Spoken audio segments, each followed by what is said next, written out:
자, 오늘은 그래서 본문에 있는 말씀을 가지고 요한복음 강의 19번째 시간 하나님의 증언을 받는 삶이란 제목으로 하나님 말씀 전하도록 하겠습니다. 어느 날 우리 딸이 심각한 얼굴로 저에게 찾아와서 이렇게 이야기하는 거예요. 아빠가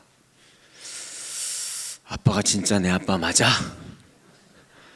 좀 어떻게 한번 좀 증명 좀 해보시죠. 하면서 막 이렇게 하는 거예요. 그러면 제가 당황스러울 것 같아요. 그래가지고 이거 어떻게 해야 되나? 뭐 드라마에서 보는 것처럼 뭐 유전자 검사, 친자 확인 증명서 뭐 이런 거 갖다 띄워다 줘야 되나 하고 잠시 고민하고 생각해 보려다가 가도 이건 뭐 그렇게 어려운 문제 아닌 것 같아요. 이보다도 확실한 증거가 없어요. 딸도 알고 저도 알아요. 조금만 생각해 보면 아는 게 너무나 닮은 구석이 많아요. 한두 가지가 아닙니다. 밥 먹을 때요, 우리 둘 다, 우리 아내는 안 그러는데 딸하고 나만 그래요. 찌개가 없으면 밥을 못 먹습니다. 불닭볶음면 같은 매운 음식 좋아하고 욱하는 성격이 있어서 둘이 서로 워워 하면서 자제식 그만 이렇게 음악 듣는 거 좋아해서 하루 종일 이렇게 이어폰 끼고 음악 들으라고 해도 좋아요. 재밌어요. 그리고 공부보다는 게임 좋아합니다. 그런데 또 이상하게 책 읽는 건 좋아해요. 벌레를 싫어하고 강아지나 고양이 같은 동물을 좋아합니다. 그리고 엔드게임 이전에 마블 영화는 좋아해요. 그 이유는 싫어요. 이게 뭔 말인지 아는 분들은 아는데 그 딸도 저도 그렇게 좋아하고 분노의 질주 시리즈 같은 액션 영화 좋아해요. 제가 좋아하는데 딸도 좋아하더라고요.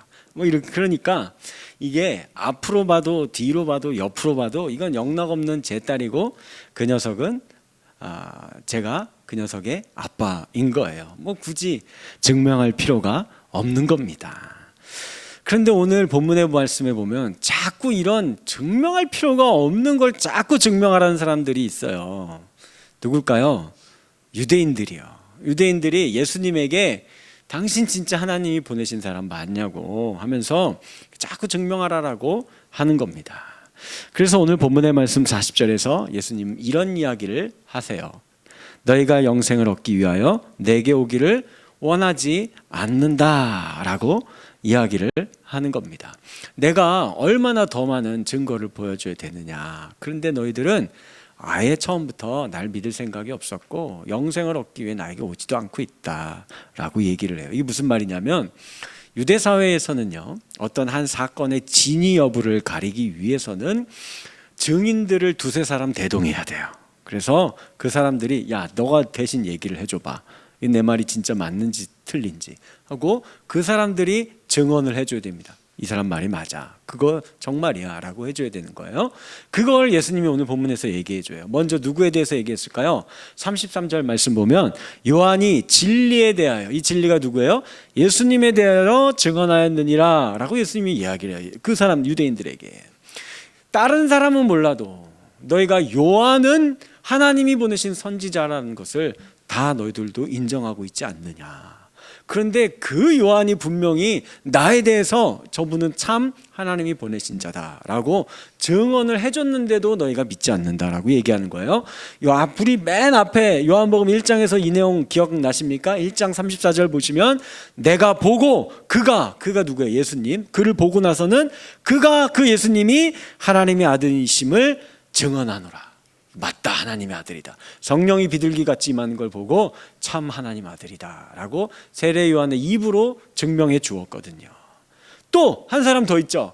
아니 이거는 세례 요한보다 더 완벽한 증언자죠. 누굽니까? 하나님도 증언한다 라고 이야기를 하세요. 오늘 본문 37절 말씀 보면 또한 나를 보내신 아버지께서 친히 나를 위해서 증언해 주지 아니하였느냐.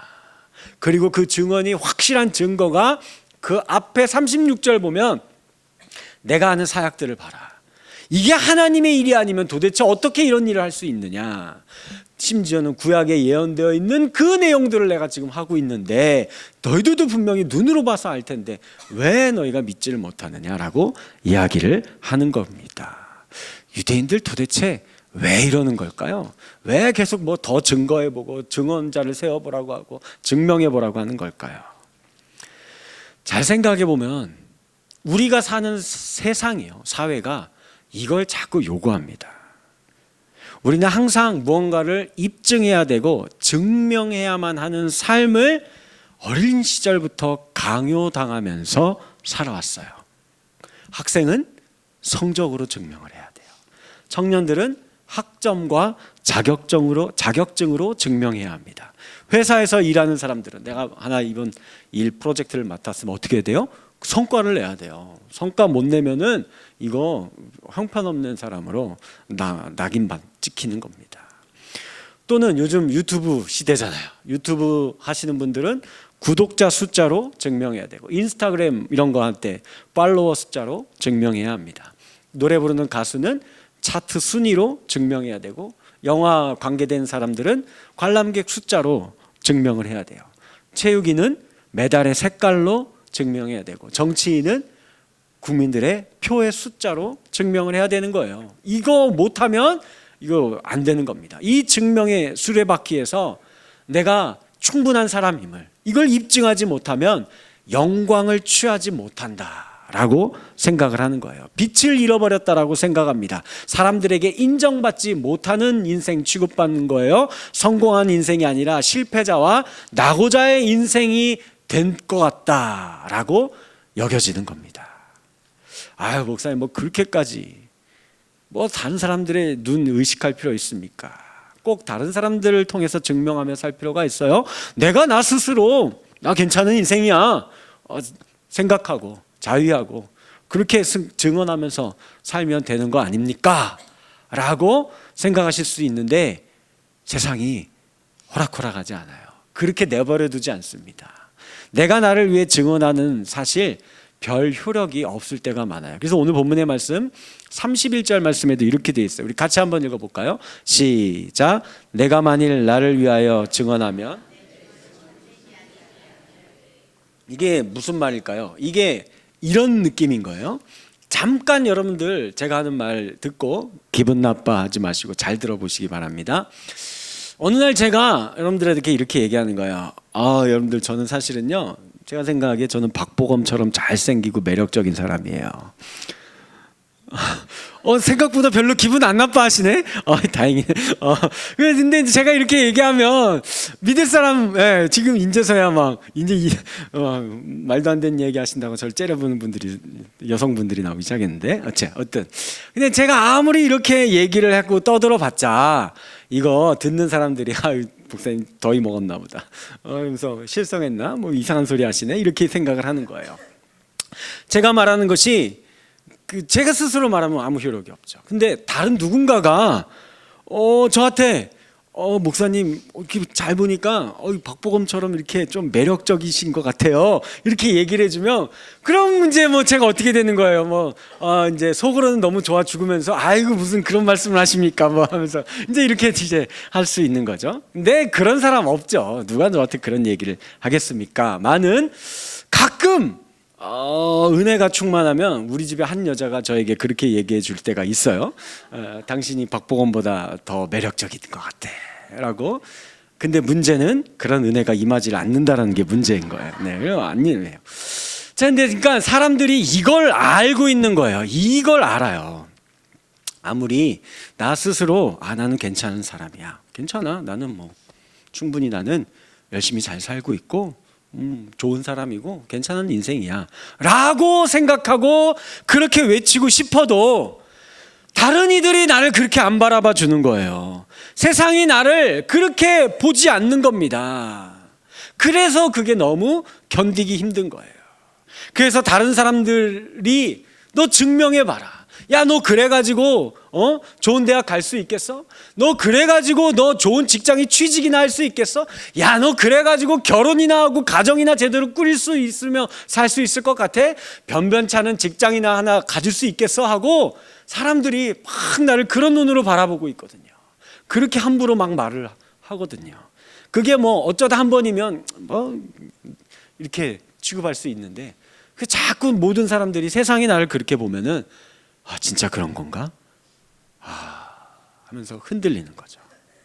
그래서 다른 사람들에게 나도 모르게 그들이 증명해보라고 하는 그 룰에 편승해서 증명받으려고 발버둥 치면서 살아가게 되는 겁니다. 그래서 사람들은 이 세상에 있는 그 기준, 그죠?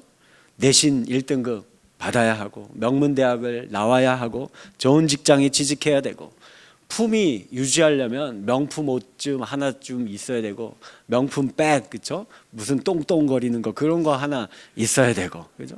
외제차 끌고 다녀야 되고, 강남에 아파트 한 채 탁 사놓으면 금 최고고, 그리고 이제 음악도 막 클래식 좀 듣고, 아니면 재즈 좀 들어주고, 골프도 좀 쳐보셨어요? 그래서 싱글 플레이 탁 이렇게 한번 좀 쳐줘야 어디 가서 아유 볼 좀 치시네요 이런 소리 듣고, 그러고 이제 산다라고 하는 거예요.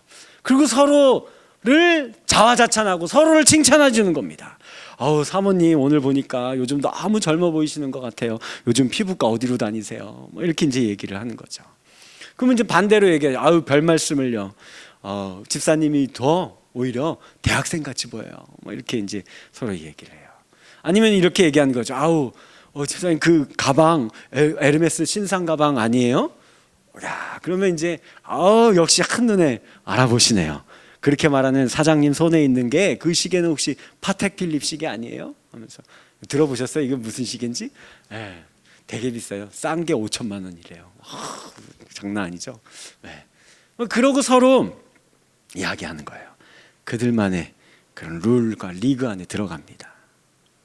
예수님은 이걸 정확히 꿰뚫어 보시고 이렇게 말씀하세요. 44절 말씀 같이 읽습니다. 시작. 너희가 서로 영광을 취하고 유일하신 하나님께로부터 오는 영광은 구하지 아니하니. 아멘. 서로 영광을 주거니 받거니 하는 거예요. 그러면서 그들만의 리그를 만든 겁니다. 오늘 본문에 베데스다 못에 있는 유대인들이 그런 걸 한 거거든요. 6월절의 가이드라인을 많이 만들어놔요. 6월절을 지킨다라는 것은 이 정도는 해야 돼 하면서 규례와 규칙과 전통을 자기들이 막 세워나가는 겁니다. 그래서 너가 정말 참 유대인이라고 한다면, 너가 우리들과 같은 이런 종교 지도자들의 모임에 들어오려면 이 정도는 지켜줘야 돼 라고 말하는 겁니다. 생명을 살리는 일 이런 거에 관심 없어요. 우리가 이 영광스러운 유대인 종교 지도자의 자리에 올라오기까지 이 설정해 놓은 이 안식일의 규례를 범하는 거, 그게 더 큰 문제인 거예요. 그건 자기들끼리 만들어 놓은 이 영광을 이걸 빼앗아가는 것처럼 생각이 되어지는 거거든요. 그래서 그게 심지어는 하나님의 아들이라 할지라도, 메시아라 할지라도, 그게 예수라 할지라도 안 되는 겁니다. 십자가에 못 박아 죽일 생각만 하는 겁니다. 오늘 한국의 교회도 같은 실수를 반복하고 있는 것은 아닐까요? 주일에 일해야 하는 청년, 대학생들, 아르바이트생들 많아요. 근데 그들이 주일 성수를 못한다고, 하고 싶어도 못하는데 요즘 애들 믿음이 없어 하고 이야기를 합니다. 우리 교회 등록해서 그리스도인으로 이렇게 신앙생활 잘 하시고 싶으시면 그 술, 담배 다 끊으시고 담배 냄새 풀풀 풍기면서 오지 마시고 깨끗한 옷 입고 그러고 오세요 라고 이야기를 하죠. 교회 문은 항상 꼭꼭 걸어 잠그고 있어요. 외부인이 교회에 와서 이 시설을 좀 이용하려고 하고 들어오면은 이상한 잡상인 취급하면서 이 사람 왜 여기 왔지? 하고 쳐다보는 겁니다. 이 모습이 베데스다 못의 유대인들의 모습과 과연 무엇이 다를까요? 이런 유대인들과 같은 사람들 혹은 이런 교회들이 특징이 있습니다. 오늘 43절 말씀이에요. 43절 같이 한번 읽어볼까요? 시작. 내 아버지의 이름으로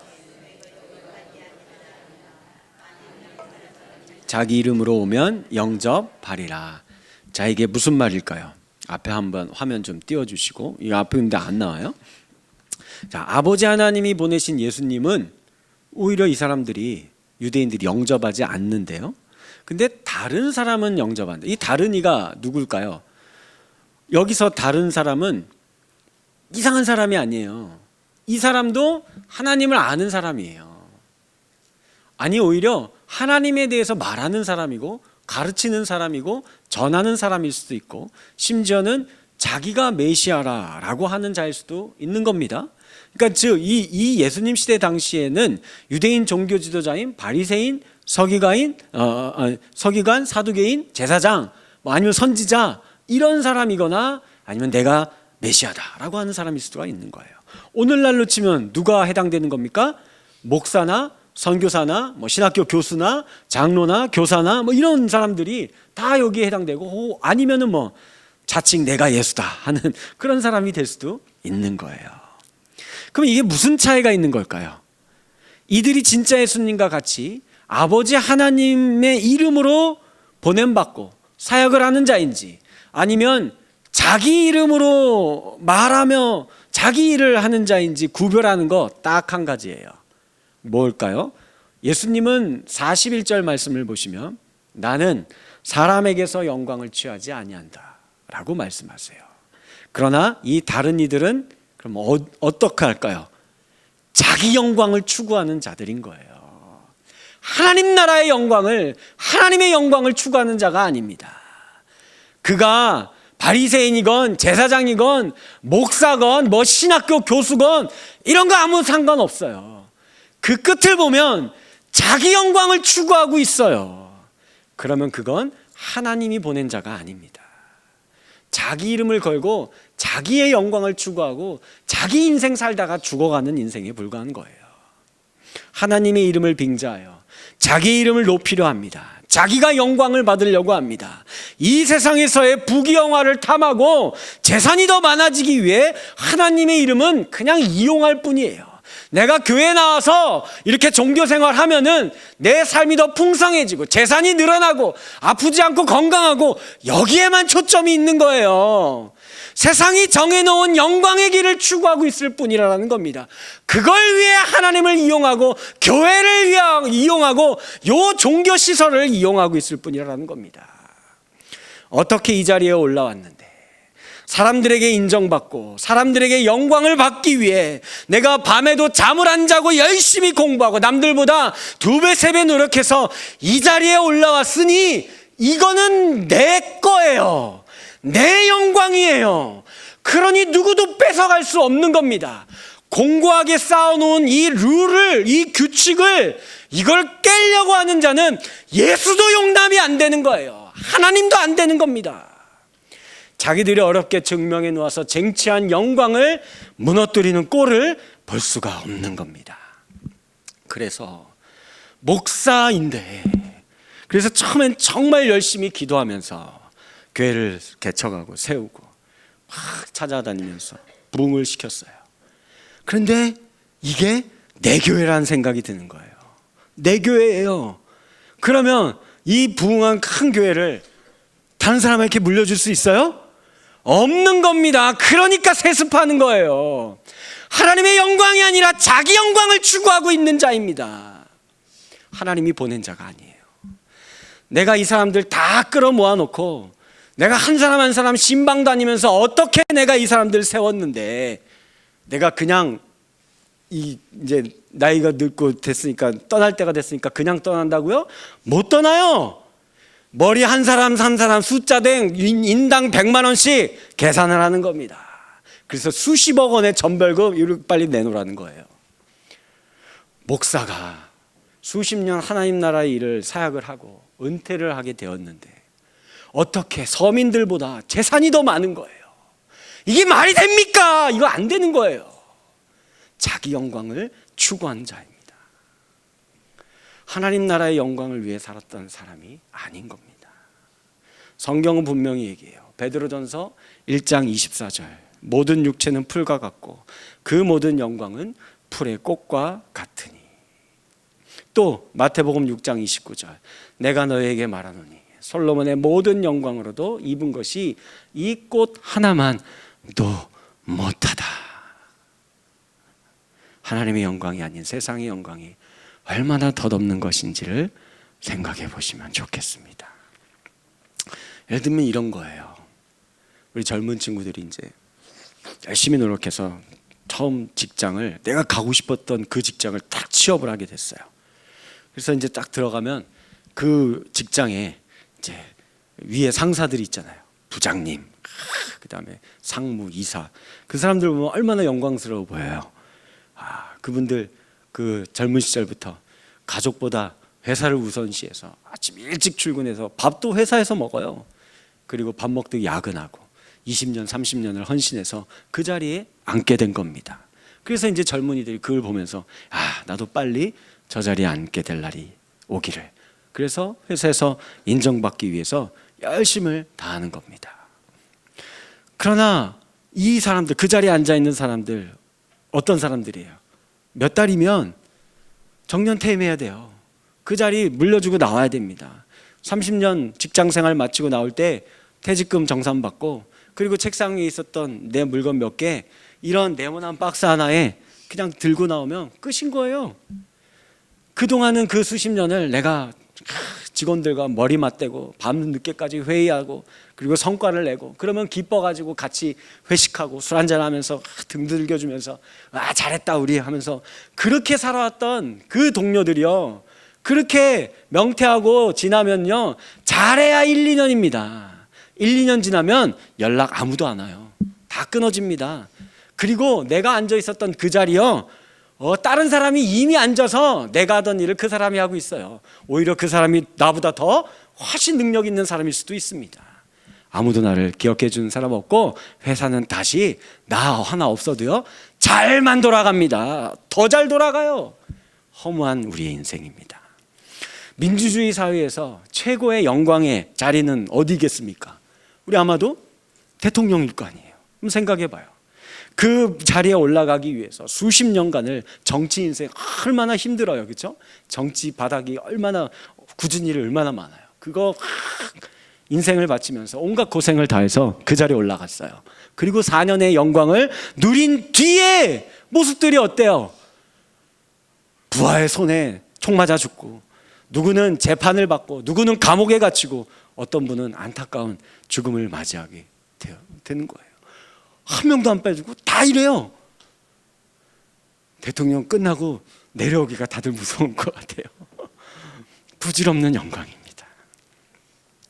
인생이란 거대한 이 공장의 톱니바퀴 속에 사람이 부속품처럼 끼워져서, 그러고 소모되다가 늙고 병들면 빼버려서 쓰레기통에 던져버리는 그런 인생의 헛된 영광에 불과합니다. 이런 세상의 영광에 모든 것을 거는 사람들, 마귀에게 속고 계시는 거예요. 사람들끼리 서로 영광을 취하며 뺏고 뺏기는 삶을 살다가 죽음에 이르게 만들 뿐이라는 것입니다. 그러나 오늘 본문에서 예수님은 다른 영광이 있다라고 우리에게 말씀하십니다. 다른 삶의 방식이 있다라고 말하고 계세요. 하나님의 영광을 추구하는 삶을 이야기하며, 이것은 사람들의 인정이, 증언이 필요한 인생이 아니다라고 이야기합니다. 사람들에게 증명받아서 그들의 리그 안으로, 그 룰 안으로 들어가기 위해서 경쟁하면서 살 필요가 없다라고 우리에게 이야기를 하세요. 하나님의 영광을 추구하는 삶은 보내신 이의 뜻대로 살아가는 것입니다. 이는 곧 십자가를 짊어지는 것입니다. 자기 영광을 추구하는 것이 아니에요. 내 몸을 아끼고 사랑하듯이 내 이웃을 사랑하는 삶입니다. 하늘의 미랄이 되어 썩어지고 죽어지고 낮아지는 인생을 살아가는 거예요. 이것을 충분히 살아갈 수 있게끔 하나님께서 저와 여러분들을 초청하고 계신 거예요.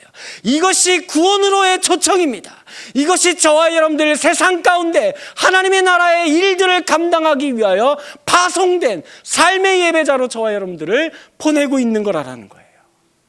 에베소서 1장 17절에서 19절의 말씀, 좀 긴 말씀이어도 같이 한번 읽어볼까요? 시작. 우리 주 예수 그리스도의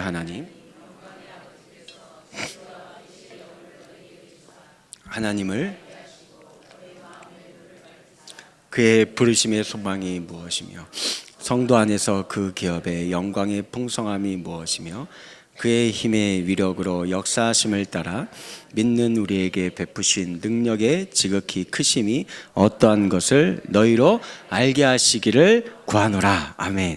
자, 이 말씀 앞부분 다시 한번 보시면 뭐라고 되어 있죠? 아버지께서 지혜와 계시의 영을 준대요. 누구예요? 성령 하나님을 우리에게 주시면 우리가 어떻게 돼요? 마음의 눈이 밝아지는 거예요. 그래서 내가 이 영광을, 각자의 영광을 추구했었던 게 있을 거 아니에요. 이게 헛된 영광이었구나 깨닫고 보이는 거예요. 그래서 비로소 그때는 반대로 또 뭐가 들릴까요? 하나님의 부르심이 들려요. 내가 그 헛된 영광의 길이 아니라 진짜 영광의 길을 보여주고 그 길로 걸어가게 해줄게 하는 하나님의 부르심의 소명의 음성이 들리는 거예요. 그러면 그 음성을 듣고 난 뒤에 우리의 삶은 어떻게 되는 거예요? 기업의 하나님 나라를 말하는 거예요. 하나님 나라의 영광의 풍성함이 뭔지, 그 길이 어디로 가야 하는지를 성령이 우리로 알게 해주십니다. 그리고 그냥 알게만 하고 이제 가라 하는 게 아니라 그걸 잘 살아낼 수 있도록 힘과 위력을, 우리에게 능력을 베풀어 주신다라고 말씀하고 있어요. 하나님이 저와 여러분들을 그냥 부르신 게 아니라는 겁니다. 또한 그런 우리의 삶은 세상과 사람들의 인정과 증언을 받으려고 그렇게 몸부림칠 필요가 없습니다. 왜냐하면 하나님이 증언해 주시거든요. 하나님이 우리를 증명해 주십니다. 베드로전서 2장 9절 말씀 시작.